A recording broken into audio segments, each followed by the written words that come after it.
seluruh hatiku. Tapi mengapa baru kini kau pertanyakan cintaku? Tak tahulah apa nak jadi dengan lelaki zaman sekarang ni. Bini tu tengah pantang lepas menanggung sakit terkoyak sebab lahirkan anak kau pula sedap-sedap menempel dengan perempuan lain. Bukan apa. I all bukan nak menyebut kisah rumah tangga artis-artis kita ni. Tapi you all sendiri yang minta sangat kan? Memang mendapatlah jawabnya. Dengan cerita, Alif Aziz kantoi curang bersama wanita yang juga adik kepada seorang pelakon terkenal di negara kita ni. Lebih sadis lagi kan you all? Oh my god. Kecurangan tu dikantoikan sendiri oleh isterinya iaitu Bella Astila.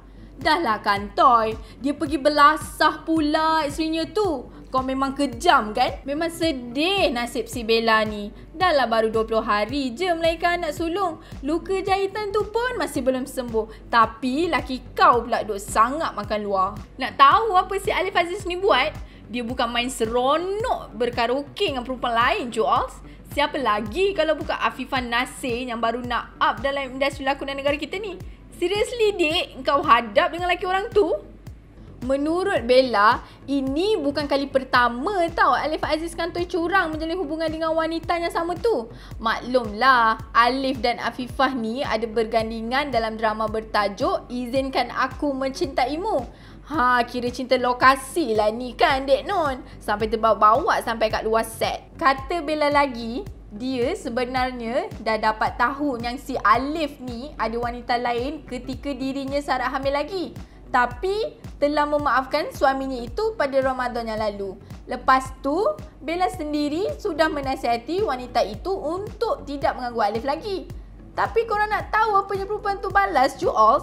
Dia cakap yang dia memang ada boyfriend. Tapi si Alif tu yang menyebut je nak cari dia. OMG! Alif Aziz memang tak pernah puas ke dengan perempuan? Yelah, dulu masa dikatakan bercinta dengan Zarina Anjoli, sibuklah nak dekat N Ngasri. Lepas tu, bila dah dapat N Ngasri, terhege-hege pula nak bersama Adira. Ingat kan bila dah kahwin, dah dapat anak tu, berubahlah sikit. Tapi nampaknya nan hado. Berat betul dugaan Bella Astila ni kan? I also harap Bella tabah menghadapi dugaan yang berat ni. Kepada Alif dan Afifah, ingat tau, what you give, you'll get back.